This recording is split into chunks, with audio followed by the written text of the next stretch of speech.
Hi, everybody. My name is Stevie B. I'm a grateful believer. I'm a recovered alcoholic, and I'm blessed to be here with you guys tonight. And I want to just preface this that there's people that are here tonight for the first time. We have two people that are here tonight for their very first meeting.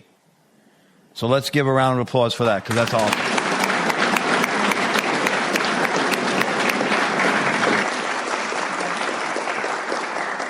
I got to meet a new friend. Welcome home, brother. Welcome home. And you're off the hook. You never have to take another drink or drug again, ever, even if you want to. You're home. And then we have Beatrice, who's, 7 weeks, right? It's her first meeting, 7 weeks, Beatrice. And both her parents, both her parents are alcoholics, so she's been grandfathered in here. And they both have 7 years. And her grandfather... Her great-grandfather. So her great-grandfather is a man by the name of Dion. He's got, I think, 55 years. So she comes from some real long line of alkies. So hopefully she can just visit and doesn't have to be here. Now, if you don't know what alcoholism is, there's a chapter in the big book, and it's called More About Alcoholism. And we have these readings. So for those of us that have been here a very long time, we may hear the readings and maybe not hear the words. And so tonight, as I was preparing, I was looking at More About Alcoholism in chapter 3, and I was looking at it with different eyes, or eye. Most of us have been unwilling to admit we were real alcoholics. Just that statement there really sums it all. I never wanted to admit I was a real alcoholic.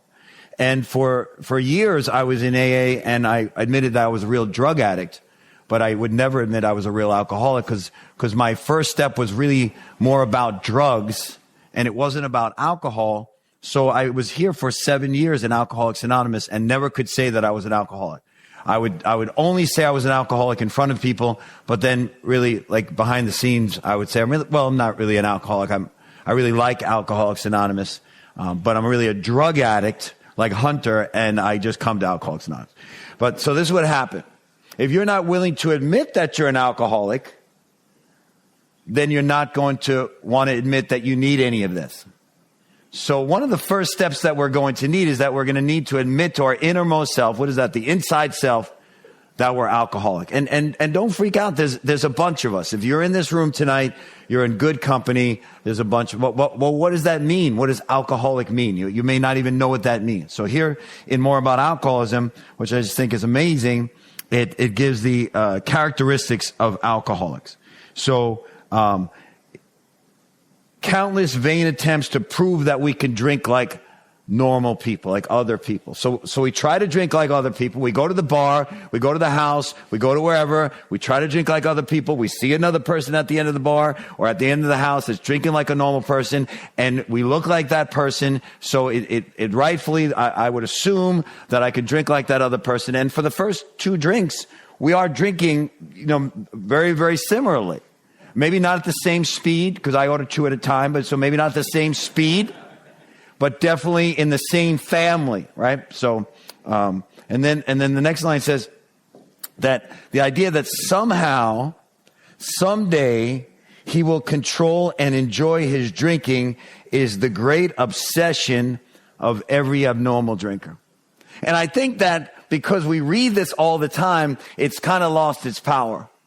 Because if you really break it down, when we watch other people on the beach, or we watch other people at a bar, or we watch other people at a game or sports game or in tailgate, there is something in us that says someday, when nobody's watching, when maybe everyone is gone, and I got like 35 years, and I'm old. No, I'm not pointing at a guy. I was just pointing in a general area. I had nothing to do with guy.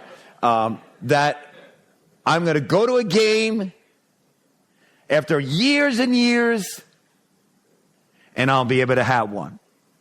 And that's the great obsession of every abnormal drinker. So if you're here tonight and you even think that you would have that obsession, or you currently have that obsession that you're able to drink like normal, I want you to know something. Normal drinkers don't obsess about other normal drinkers. They never even think about other normal drinkers. Other normal drinkers don't think about other people that are normal drinkers. They like Russell says, they say, pass the salt. It doesn't even come up. But myself, even though I'm sober now, God willing, I'll be sober this time, 23 years in the month of January. Praise God. It's a clappable deal for me. It's not the most amount of time. It's the most amount of time I've had. Yeah. I wasn't saying you should clap. I'm just saying for me, listen, for my mom, it's clappable. Right there. That's my mom. She's clapping because, yeah. Okay, enough clapping. And because she dropped me off at the Fort Lauderdale Hospital, which is around the corner from this meeting. So for her, she's clapping. Right? She's clapping because 23 years ago, I absolutely destroyed our family, my marriage, my relationship with my parents. I destroyed my parents' retirement. My parents were completely retired. They were living in New York. Everything was fine. They had a beautiful place down here in the beach in Hollywood. And they had to come out of retirement to come and try to save my life down here right after 9/11. So trust me, it's a big deal for them. It's a big deal for my dad's in heaven. May God rest his soul. He went to be with God with 28 years of sobriety. But it's a big deal for my mom every January 3rd when I pick up my medallion. It's a big deal in our family because 23 years ago, I was underneath the steps in the house in the luggage closet in underwear. So it's a big change. So what happens if we cannot admit to our innermost self that we're alcoholic? Many of us pursue this insanity into death. And so tonight is step 2. And step 2 is came to believe that a power greater than ourselves could restore us to sanity. And I was already in AA 6.5 years, and I was not willing to admit anything that was greater than me. You know, I really felt I was the bomb. I thought the only defects I had, the only problem I had was drinking and drugging. Everything else was totally phenomenal. I believed I liked me. But the truth of the matter is, if I looked into a mirror when no one else was around, I didn't like anything about me.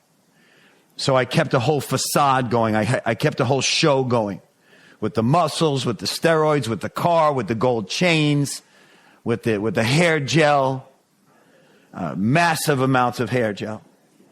And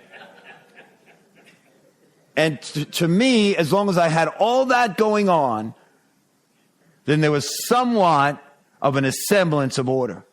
And the moment one of those things would go astray, I would go astray. One of those things was not perfect, I would feel not perfect. If the car was dirty or if I didn't have the car was broken down or I missed the gym for a couple weeks, if anything was out of order, I was out of order.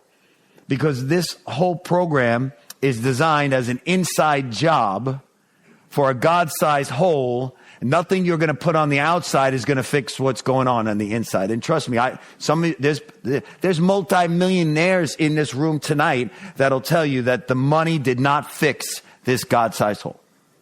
Right? Doesn't fix the God-sized hole. The only thing that fixes the God-sized hole is God. So it says we men and women were alcoholics who have lost the ability to control our drinking. And this is the last part I'm going to talk about the drinking. This is just a little recap of step 1 last week. There was times I would be able to drink and I could have 1 drink. There was times that I could have 2 drinks. There was times I could have a drink on a Monday and not have a drink until the very next Monday. There was even times that I could have a drink and not even have a drink for another 2 weeks. None of that is an indicator if I am an alcoholic or not. Or not. Here's what it is for me. It's the inability to control our drinking. I don't know what's going to happen. And I have a true story that Paul's heard 1,000,000 times and Matt's heard 1,000,000 times, of course my mom's heard 1,000,000 times. But I have, for those of you that haven't heard the story, I have to tell the story. So I hadn't had a drunk in 7 years. 7 years sober. hadn't drank in 7 years. And I decide that I'm not an alcoholic. I look at the big book. I'm not an alcoholic. I know I'm a drug addict. I'm not an alcoholic. So the big book says if you don't feel like you're an alcoholic, you should go out and try some controlled drinking so that you can prove to yourself if you are or not. It doesn't say don't drink. It says if you don't feel you're an alcoholic, go out and try some controlled drinking. And so I decided I was going to try some controlled drinking. And I did. I was trying some controlled drinking at home, and it was going good. And the only reason it was going good is because my wife was in control of the house. So my controlled drinking is because I married a Colombian woman that carried a machete. Which, John, you understand how that is. And so she threatened me that if I drank and I got drunk, because she has a machete, that I would have to go back to Alcoholics Anonymous. So for that reason, I didn't get drunk. My mom would say I did not get drunk in the house. I did not.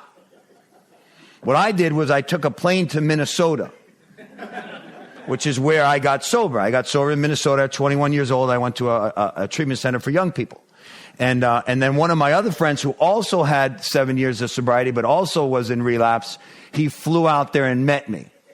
And we had this plan. We were going to do drunk, but controlled drunk, not crazy drunk, not drug drunk, not police drunk. We were going to do controlled drunk. And I went to the bar. This is going to be my first drunk in 7 years, and had the whole thing planned. We didn't drive. You know, we were driven there, and I ordered my first drink, and the bartender comes over, and I say, I'd like to have a fuzzy navel, because my only memory of drinks were from when I was in college, which was, 11 years earlier. So I'm starting to order the drinks that I used to drink, when I was in college. So I said, I'd like to have a fuzzy navel. I didn't even know what a fuzzy navel was. Just remember this is what I drank, and I ordered a fuzzy navel. The first drink comes in, and I am the life of the party, because now I'm now, because you'll know, my friend, that makes you loose, and that the big book says there's nothing that as quick that works as alcohol to make us to loosen that noose that's around our stomach. So that first drink works. If I could do one drink, I wouldn't need to be here with you on a Thursday night. That first drink worked. I was the life of the party. My accent was a lot thicker back then. In the Midwest, my accent is really thick. I'm putting on the whole show. Guys, where are you from? I'm like, I'm from New York. They're like, what do you do? I'm like, I said I was an actor. They go, what have you been in? I'm like, all the big movies. Do you know Joe Pesci? Of course. Do you know Sylvester Stallone? Of course. I'm Italian. I'm from New York. They loved it. Everybody's around me, high-fiving me. I'm buying people drinks in the bar. Drink 2 comes in, and I don't remember what drink 2 was, but it was something fancy. I'm still having an amazing time. Drink 3 came along, and I order a pitcher of kamikazes, because that's what we drank in college. And when that happened, another guy came out. A guy that I hadn't met in like 7 years. And I didn't know he was coming out. See, I lost the ability to control who would show up for the party. And I forgot about that. And the same guys that were high-fiving me and, hey, can we get your autograph? Of course. And what were you in? Good. Didn't you see Goodfellas? I'm the guy in the back.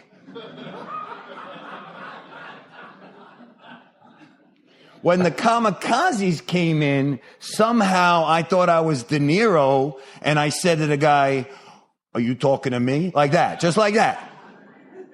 And the guy goes, yeah, of course I'm talking to you. You just ordered me chicken fingers. And I go, are you trying to disrespect? Like everything changed. Next thing you know, I'm throwing people over the bar.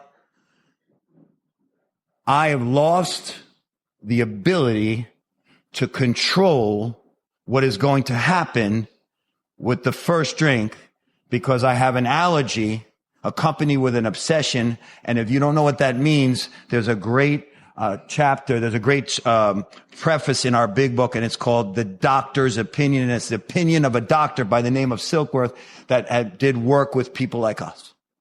Now, if any of that, now I'm not saying the violent streak, because if you're not a violent person, can't forget about the violent part.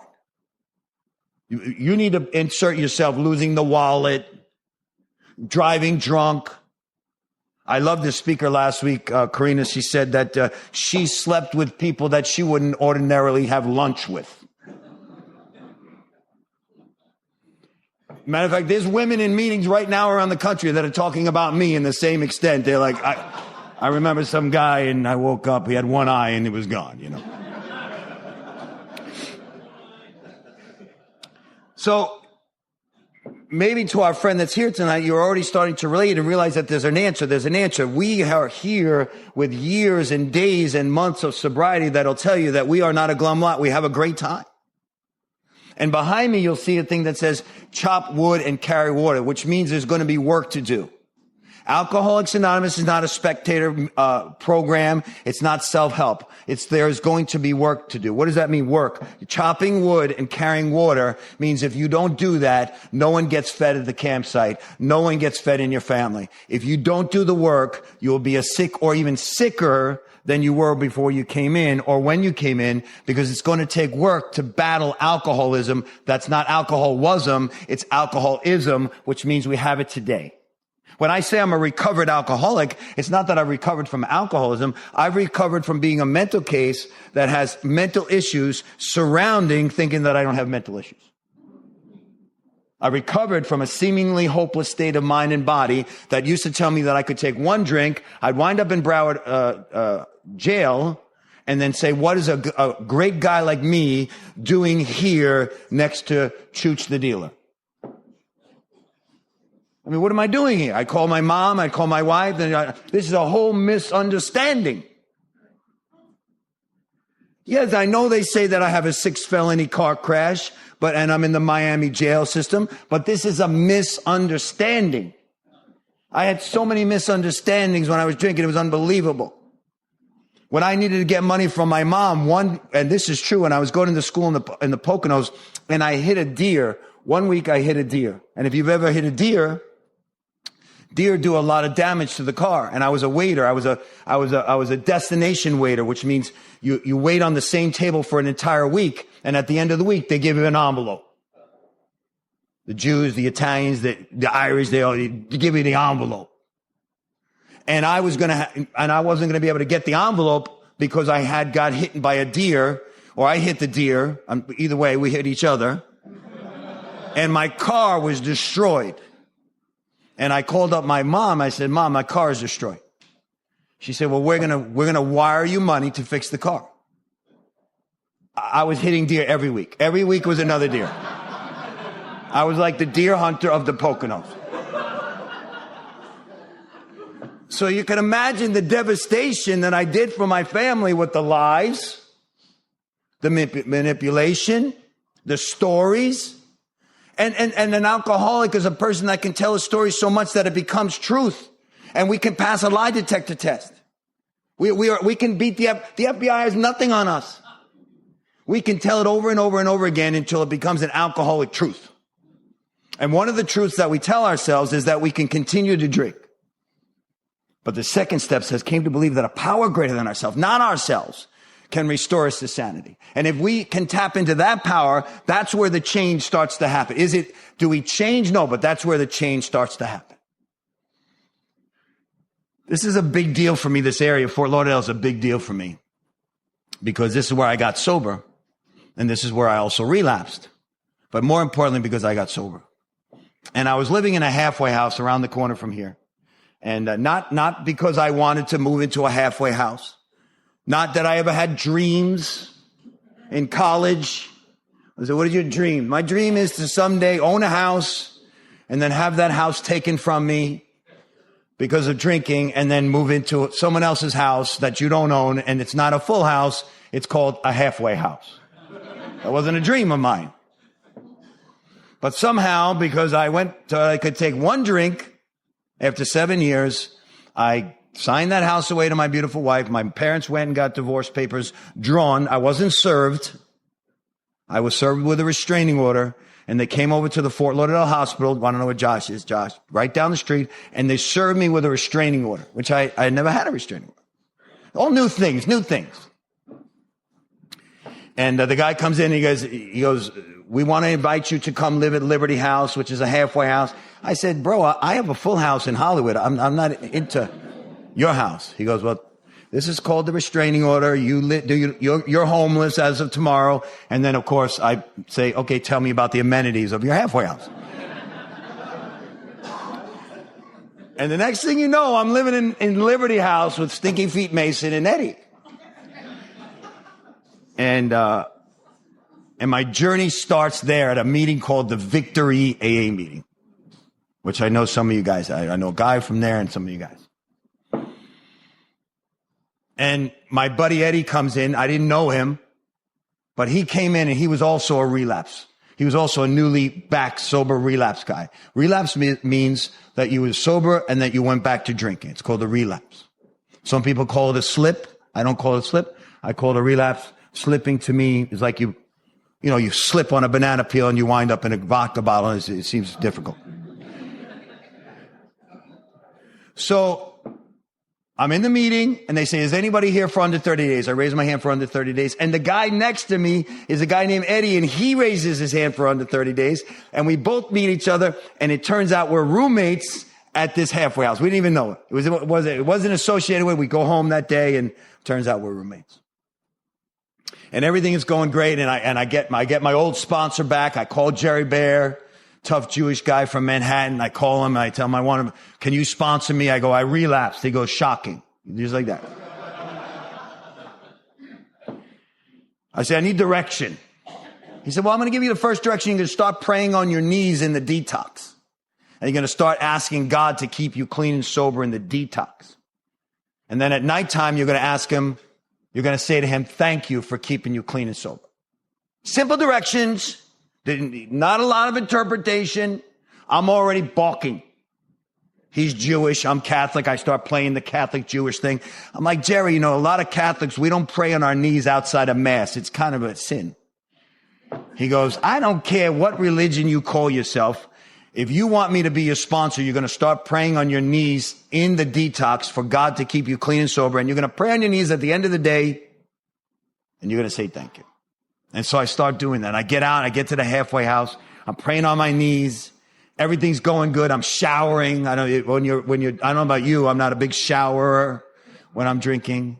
I'm not a big eating guy. I'm not a big making my bed guy. I'm not a hygiene guy. I'm not a big shaver guy. I'm kind of like a drinking guy. And so I'm shaving and I'm showering and I'm eating. And my ego returns. And I'm sober about 30 days and I'm already doing stuff in the halfway house that is very questionable. And I come up with this plan, even though I'm praying on my knees in the morning and I'm asking God to keep me clean and sober and I'm thanking him at night. I come up with this alcoholic plan for me to get high one more time, for me to get drunk one more time. Because this is a good area to get drunk. There's a lot of good drinking around here. And so I come up with this plan that I'm going to tell my wife, who has a restraining order against me, which means I can't call her, that I need to have $199 for a cell phone. And so I do that. The plan is in motion. You see, I'm on my knees and I'm asking God to keep me clean and sober, but I haven't turned my will and my life over to the care of God. Maybe I didn't get to the third step yet. I'm not sure exactly what happened. But inside me, and I said it last week, is good Steve and bad Steve, and who I feed wins and who I starve dies. Came to believe that a power greater than myself could restore me to sanity. I know nothing about it. I'm praying on my knees, and while I'm on my knees, I come up with the plan to get high one more time. And here's the plan. Call your wife, get the $199, because I'm a guy that doesn't go out on a run with no money. I notice some of you guys like to go on runs with no money. That's very, entrepreneurial of you, but I think you should do some better planning. And so I call her up and I say, sweetheart, she already knows that, something's wrong. What's up? Can I have money? She puts me on hold and she calls her sponsor from Al-Anon, and I didn't know she was in Al-Anon. And Al-Anon is this amazing program that teaches people that are in relationship with us how to hear if we're lying, which is basically our lips are moving. And they come up with this plan, and our sponsor says, give them the money. Give me the 100. I'm 30 days clean. I'm a drug addict, alcoholic. They give me 109. They set me up. Which I've looked at the bylaws of Al-Anon, and I think that something was wrong. And I get the money, and I come up with this plan. I'm going to go down to the Sprint store on Broward Boulevard and Federal Highway. I'm going to buy the cheapest cell phone they have. And after I get that cell phone, I'm going to call my wife. I'm going to tell her I'm at a meeting. I'm going to call the halfway house manager, which is Jeff Weinstein. I'm going to tell him at a meeting, and then I'm going to get loaded for 3 hours. Then I'm going to stop abruptly at a certain time, which is 3 o'clock. I'm going to rush home. I'm going to shower, shave, and brush my teeth. And by the time my roommates come home, I'm going to look like the epitome of, serenity. And I'm going to be like, hey, how you doing? How was your day? Billy, you can relate to what I'm saying. And so I get to the thing, and I say to the guy behind the counter, give me the cheapest cell phone you have. I need to be out of here right now. And this is what God does for me, for this guy, for this alcoholic, this nobody. Garden variety alcoholic. He sends me to the one guy from Alcoholics Anonymous that happened to be at the meeting from the day before, from the Victory AA meeting. And Drew, that just celebrated 24 years of sobriety last week, stands up from the counter, and he's tall. He's like endless tall. And he says, Stevie B, I saw you yesterday in the Victory AA meeting. Welcome back. And the hand of AA was in the Sprint store 23 years ago for me, on the day that I was going to go get loaded. And how I work a step 2 is I start doing things that are different, and God does things that are different. I start praying on my knees, and he starts showing up when I'm on my knees. I start asking him for sobriety, and he sends me to the guy in AA at the Sprint store by the name of Drew, who says to me, welcome back. We saw you yesterday in AA. And step 2 becomes not some step in a book, and all. Step 2 becomes reality for me. I start seeing that the things that I'm doing differently are making me believe and come to believe that there is a power that's greater than me. And if I turn my power over to that, or even believe in that, I can return, not even sanity return, like I've never even had sanity, that it would return something different for me. And then I call my sponsor, and my sponsor says, I want you to memorize the 3rd step prayer. And I don't know anything about the 3rd step prayer. And understand something. I was in AA 7 years already, and I didn't know anything about the step. Can you imagine? I'm in AA. There's a manual. There's instructions. There's speakers. And I heard about the 3rd step prayer, and I never memorized the 3rd step prayer. I'm going to tell you something. I memorize a lot of stuff today that's not life-saving. The 3rd step prayer and memorizing it is life-saving. Why is it life-saving? Because when I want to get in my own way, and I say, God, I offer myself to you to build with me, or thee to build with me and do with me as thou wilt. And I do that prayer, and I get on my knees in the middle of the day. This is what happens to a guy like me. I actually not just physically turn my will in my life, or I take my spirit, and I take my spirit out of my hands, and I take my spirit and I put it into God's hands. And usually at this time, I ask the entire meeting to get on their knees, and it's very powerful. We love doing it. It's a powerful experience. But what I'm going to ask you just is to repeat the prayer after me. We're going to do it together. Look at your cards. Take a moment. We'll just get God. I offer myself to thee, to build with thee and to do with me as thou wilt. Relieve me of the bondage of self, so that I may benefit thy will. Take away my difficulties, that victory over them may bear witness to those I would help, of thy power, thy love, and thy way of life. May I do thy will always. And I say amen, and my friends say amen, and we say amen. And why do we say amen? Because it's not in the big book. You can't say it. It's right there. It says the words are but optional. We say amen because amen means we agree with the prayer. I want to share something with you. There's a lot of people that are saying a lot of things from different podiums like they have the way. The big book of Alcoholics Anonymous is very clear. AA is but a spiritual kindergarten. They may have the way of kindergarten. Great. But there's many ways to God, and there's many ways to sobriety, and Alcoholics Anonymous is one of them, and I love it, and I love AA, and I'm in AA, I'm not going anywhere. We love it. I follow men like Paul and Maddie and Peter and Michael, and I love Alcoholics Anonymous, and Marion, I love Alcoholics Anonymous. But I don't hang on to every word that's in the big book, like if it's a thee or a thou, that it's going to destroy my program, because it's not. I follow a God that wrote the big book. I follow the God that wrote the third step. I follow the God that got us sober. And if you follow that God, then you're not going to follow the God that is the big book. Big book is not a God. This is not the Holy Grail. This is a great medium. It's a great tool. It's a great book. It's ordained by God, but it's not God. You know, it's amazing how sometimes we get misled by people that are saying, this is the way. No, it's a great way. It's an awesome way. And in the third step prayer, it reminds me that I'm not the way. I'm not the truth. And I'm not the life. It's God that's the truth, the way, and the life. And if I want to follow that way, am I going to get the things that Peter and Marion and Michael and everybody has? Of course I'm going to. And it's going to be awesome. But I have to remember that I'm a baby in a baby program that's only been around 80 plus years, that's based along about books that have been around thousands of years. And am I looking to change anything in the first 164 pages? No. But I want to find out more about the one that wrote the first 164 pages. And that's not Bill W. And that's not Dr. Bob. They are the vessels. They are the vestibules. They are the channels to which God's power and infinite grace and mercy wrote in penmanship, where he wrote the 12 steps in 10 minutes, Bill W.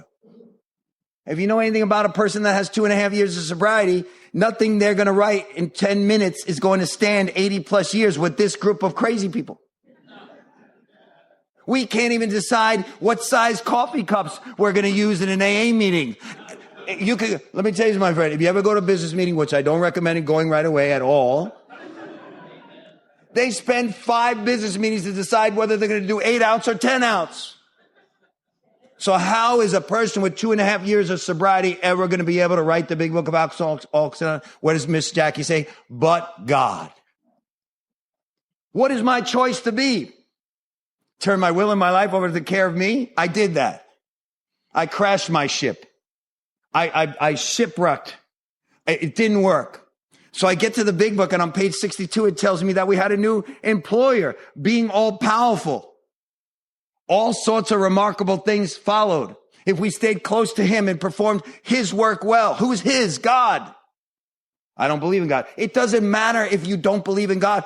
I don't care if I don't believe in gravity. It doesn't make it not true. I go to the top of the building. I don't believe in gravity. What happened to Steve? He smushed on the cement. He's a little coin. He fell off what happened? He didn't believe in gravity. He just had a problem with gravity. When he was younger, gravity did him wrong. And so he just jumped. And it turns out gravity won. You see how ridiculous that is? To have a problem with the Creator? Now, am I saying that my concept of God, your concept? No. You just need to know that here's the concept. You're not God. And if you're still having a problem with God after what I just said, then there's 3 different things I want you to hear tonight about step 3. There's GOD, group of drunks. That's this whole meeting. This is a group of drunks. And a group of drunks, of course, is going to be more powerful than you. So if you still are having a problem with God, don't worry. The big book says it doesn't matter. Whatever your concept of God, however inadequate, is a great place to start. And Alcoholics Anonymous is all inclusive, not exclusive. So if you don't believe in God, we still want you here. You could believe in the group of drunks. My friend that I met tonight, who seems like a very wonderful man. If you don't believe in God, you can believe in a group of drunks. That's GOD. And this is meeting, which has been going on for decades, which is so well done and in integrity and so well put together. This group of drunks will probably be here next Thursday night because they've been coming here for years and years and years in integrity. That's group of drunks. And then there's your inner circle of people. That is another GOD, which is good orderly direction. What does that mean? Isn't that GOD? Good. What is good orderly direction? I hear people, I think even my sponsor comes up here, not to put my sponsor down, I'm not. He's an amazing man, not perfect, wonderful, not perfect. And I think he puts down group of drunks. Oh, no, he puts down good orderly direction. But I look at it a different way. I'm not disagreeing with him. 44 years of sobriety, 23 years of sobriety. I'm not disagreeing with him. Group of drunks help me all the time. John's in my group of drunks. My sponsor's in my group of drunks. Jerry's in my group of drunks. Peter Marinelli's in my group of drunks. Marion's in my group of drunks. Group of drunks help me all the time. What does the Bible say about a group of drunks? Wisdom comes in a multitude of counsel. That's GOD, group of drunks. So now I have good orderly direction. I messed that up. I apologize. The counsel that you have around you is good orderly direction. Okay? Call up Maddie. Maddie, what do you think about this? Maddie's got 38 years of sobriety, something like that. Paul's got 40. What do you think of that? That's good orderly direction. I go to my meeting, group of drunks. So now I have these two lower G gods. Group of drunks, the people that I have around me for counsel. And I have good orderly direction. I have group of drunks. I have those little G gods. But now I have to have for myself, I have to have in the third step, because it doesn't say I turn my will and my life over to a group of drunks. It doesn't say I turn my will and my life over to good orderly direction.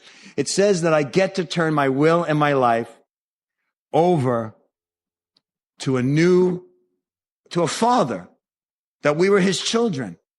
Try that on when you get home tonight. Go to the mirror and say to the mirror, if you don't believe in God, I don't believe in you, but I want to believe in a father. And I want to be your child, and have a one-on-one conversation with God and see what happens. The big book says that God is not looking to make hard terms for those that seek him. He's not trying to play hide and seek. He doesn't love Guy more than he loves me. He doesn't love Paul more than he loves you. He doesn't have any favorites. If you call him father, you're his favorite. He's got your picture on his fridge. It's a big fridge.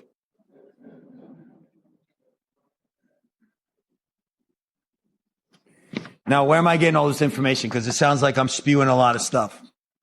I get all this information from the big book of Alcoholics Anonymous, everything. And the thing that you're not going to hear from me in the next 3-4 weeks, 3 or 4, I'm not sure what it is, but I'm so blessed to be here. You're not going to hear that this is the way. This is the only way. And if you don't do it this way, and if you say amen at the end of the third step prayer, you're not doing the program right. And if you don't follow it through like this, you're going to go to hell. None of that is true.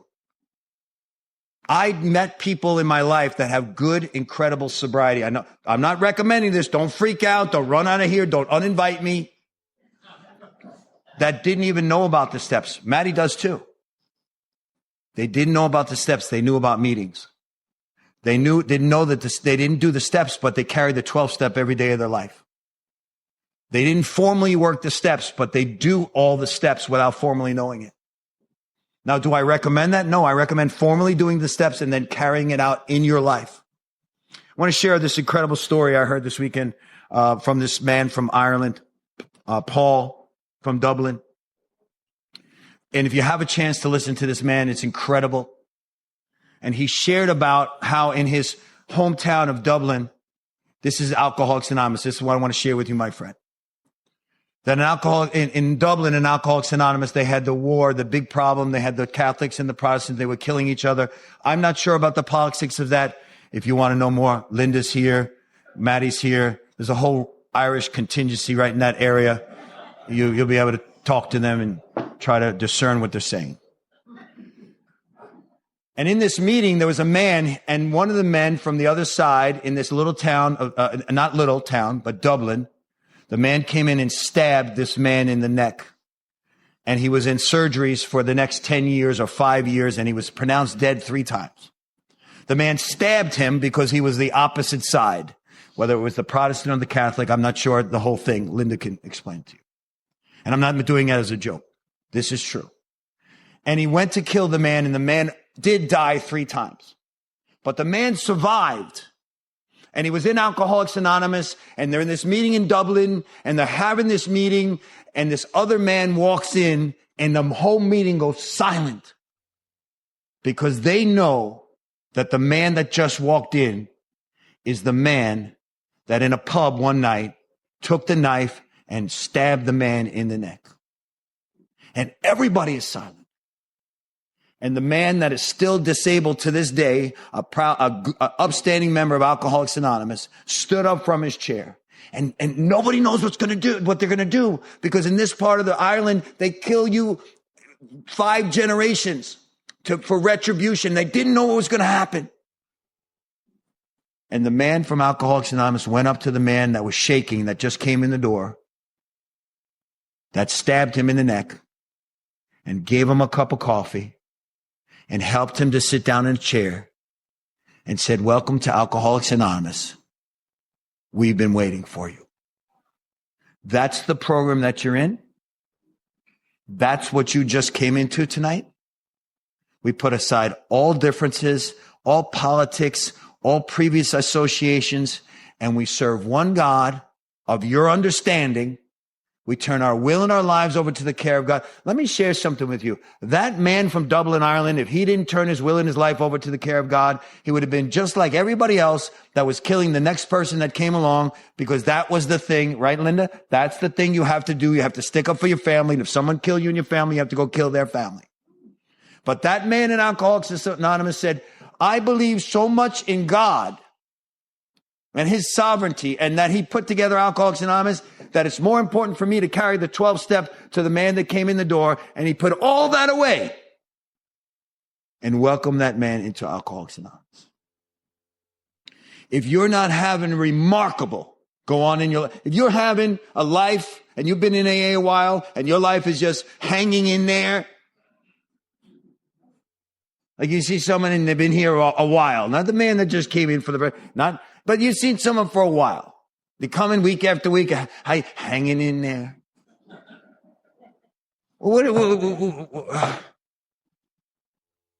How many sponsees do you have? Oh, yeah.